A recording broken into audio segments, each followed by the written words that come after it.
Hey guys, welcome to Apex Engineering. So today we are going to solve one more sum of equilibrium of coplanar force system. So let's start. ये जो figure है ये आज हम solve करने वाले. तो इसमें बहुत सारे लोगों को कन्फ्यूजन होता है क्वेश्चन में, क्योंकि ये 30 kg वगैरह दिया है और उससे फिर हमें आंसर गलत आता है.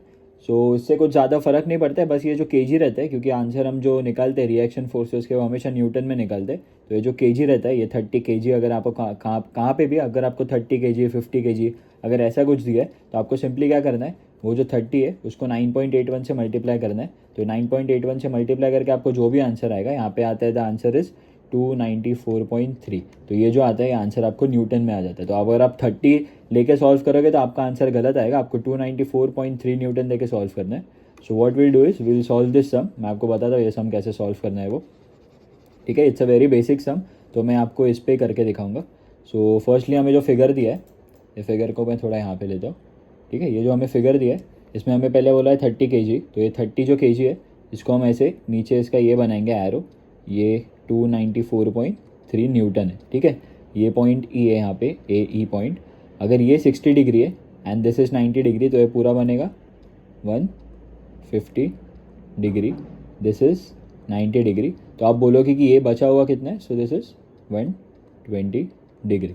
तो ये तो आ गया. तो इसमें प्रॉब्लम क्यों होता है बहुत सारे लोगों को, क्योंकि यहाँ पे ये जो सम है इसमें हमें 2 बार लामीज थ्योरम लगाना रहता है. इसके लिए थोड़ा सा कन्फ्यूजिंग बनता है, बट ये बहुत ईजी सम है. सो मैं इसको थोड़ा यहाँ पे लेफ्ट में शिफ्ट कर देता हूँ एंड आई सॉल्व दिस सम. ठीक है, तो ये जो है ये पहले हमें जब हम पहला लामीज थ्योरम लगाएंगे बाय अप्लाइंग लामीज थ्योरम,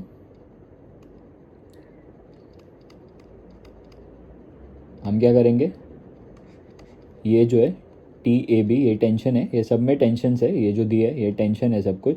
ठीक है, ये tension in A B, tension in A, ये सब हम सॉल्व करेंगे. So first will do T A B लिखेंगे अगर हम. So T A B divided by sine 90, उसके अपोजिट में दो फोर्सेज है, उसके बीच का जो एंगल है वो. Then we'll write T A E divided by sine 150. ये मैंने आपको कैसे आते हैं लामीज थ्योरम में पहले के वीडियोस में बता दिया है, तो आप वो पहले देख लो चाहिए तो. And then this is 294.3 divided by sine 120. ठीक है, तो आप जब ये कैलकुलेट करोगे आपको T A B and T A E की वैल्यू आएगी. That is T A B will be equal to, tension in A B will be equal to 339.82 newton and T A E will be equal to 169.914 newton. तो ये दो values हमें आते हैं T A B and T A E की. तो ये तो हमारा हो गया. So now we have to solve this part. ये जो पार्ट है ये सॉल्व करना है, ये वाला हो गया हमारा. सो what will do is will erase this part. Figure आपको वापस से एक बार बता देता हूँ. सो ये हमारा, सॉरी,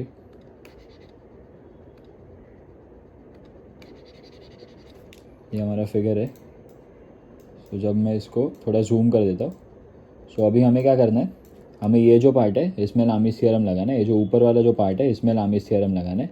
तो हमें टी ए बी का वैल्यू पता है, तो हम क्या करेंगे, सिंपली पहले जितने हमें एंगल्स पता है हम उतना फाइंड आउट कर लेंगे. तो यहाँ पे हमें एक 3 एंड ये 4 का रेशियो दिया. तो what we can do is, ये जो सी एंड बी की जो लाइन है इसको थोड़ा और ऐसे आगे एक्सटेंड कर देते, इसको एक्स एक्सिस में बदल देते. ये जो लाइन है ये पूरी एक्स एक्सिस है ऐसा समझते हैं हम लोग. सो हम ये पूरा एक बार स्केल से बना देंगे. बस आपको दिखाने के, क्योंकि ये सब में 2 बार लामीज थ्योरम लगता है. सो मैं क्या करता हूँ, ये जो बी सी वाली लाइन है इसको थोड़ा और एक्सटेंड करता हूँ,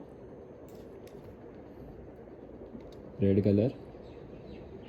ठीक है, इसको थोड़ा एक्सटेंड कर दिया. सो अभी क्या है, हमें एंगल्स कौन कौन से पता है. ये 3/4 यहाँ पे लिखा है. ये 3/4 मतलब ये जो एंगल यहाँ पे आएगा हमें इसका दिया है. सो हम क्या करेंगे, यहाँ पे अगर हम थीटा लगाएंगे तो theta equal to opposite divided by adjacent. तो theta equal to tan inverse का फॉर्मूला लगेगा 3/4. तो इसका आंसर आता है 36.86. तो ये आएगा थीटा इक्वल टू 36.86. ठीक है, ये 36.86 आता है. अब ये 36.86 हम क्या करेंगे मैं आपको ये बोलता हूँ.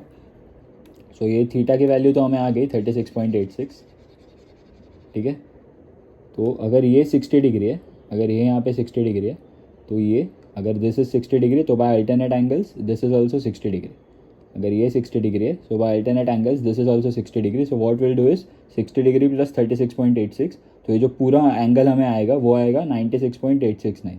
मैं डायरेक्टली यहाँ पे लिख देता हूँ, आप रिवाइंड कर लेना अगर आपको नहीं समझा मैंने क्या बोला तो. ठीक है, अल्टरनेट एंगल से ये 60 तो ये भी 60 आ गया एंड ये बाकी का 36.869. तो ये पूरा एंगल जो आएगा वो आएगा 96.869। तो ये जो हमें 36.869 आया था यहाँ से, अगर हम ये 180, ये पूरा टोटल एक लाइन होता है 180 माइनस 36.869, क्योंकि ये जो बी डी वाला लाइन है ये 180 से 180 डिग्री, अगर हम ये पूरा स्ट्रेट लाइन बनाएंगे तो ये 180 डिग्री होगा, उससे ये थोड़ा ऊपर है, तो ये कितना ऊपर है, तो 36.869 डिग्री। सो अगर उसको हम 180 से माइनस करेंगे तो हमें ये वाला एंगल आ जाएगा। सो 180 माइनस 36.869 इज़ 143.131 डिग्री, 143.131 डिग्री, 96.869। तो मैं इरेज कर देता हूँ ये वाला, आपको कन्फ्यूज़न नहीं होगा। तो ये हो गया, ये दो एंगल्स हमें आ गए। तो हम क्या करेंगे, नॉर्मली अभी 360 से इसको माइनस कर देंगे ये दोनों एंगल्स को, तो हमें ये वाली जो एंगल है ये पता चल जाएगा। सो 360 माइनस ये दोनों का आंसर आता है, इन दोनों का आंसर आता है 120 डिग्री। ठीक है, ये हमें आ गया। सो अभी हमें इससे क्या मिलेगा, इससे हमें मिलने वाला है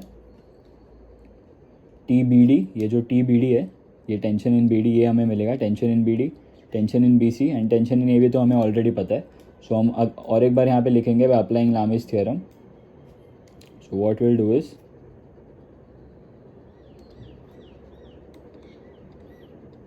बाय लामिस थ्योरम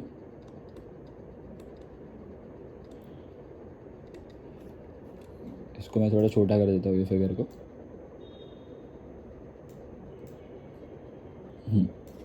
तो by Lami's theorem tension in B D, हमें टेंशन इन ए बी पहले लिखते हैं, tension in A B divided by sine 143.131, 143.131 equal to tension in B D, अगर हम लिखेंगे tension in B D divided by sine 120 होगा, and equal to tension in B C divided by sine 96.869 degree. ठीक है, ये ऐसा होगा।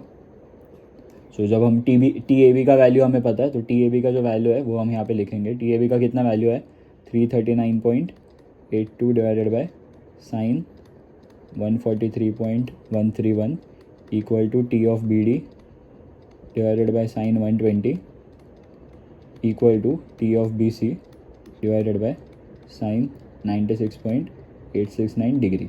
तो ये हमें पूरा लामिस थ्योरम का इक्वेशन आता है फॉर अबव वाला, ये वाला जो पार्ट है इसके लिए। ठीक है, तो ये अगर जब हम सॉल्व करेंगे ये पूरा, तो हमें T of B D and tension in B C का वैल्यू आएगा। तो मैं यहाँ पर लिख देता हूँ ये कैलकुलेट करके कितना आता है। तो जब हम उसको कैलकुलेट करेंगे हमें टी ऑफ बी सी आएगा, टी ऑफ बी सी या सी बी जो भी आप बोलना चाहते हो, 562.3 newton, and T of B D जो आएगा वो आएगा 490.48 न्यूटन। तो ये हमें सारे वैल्यूज़ पता चल गए, T of B D, T of B C के। तो बस इतना ही फाइंड आउट करने का था हमें बस जितने भी कॉर्ड्स है उसका टेंशन फाइंड आउट करने का था। So we have done that. So this was the end of the sum. Thank you.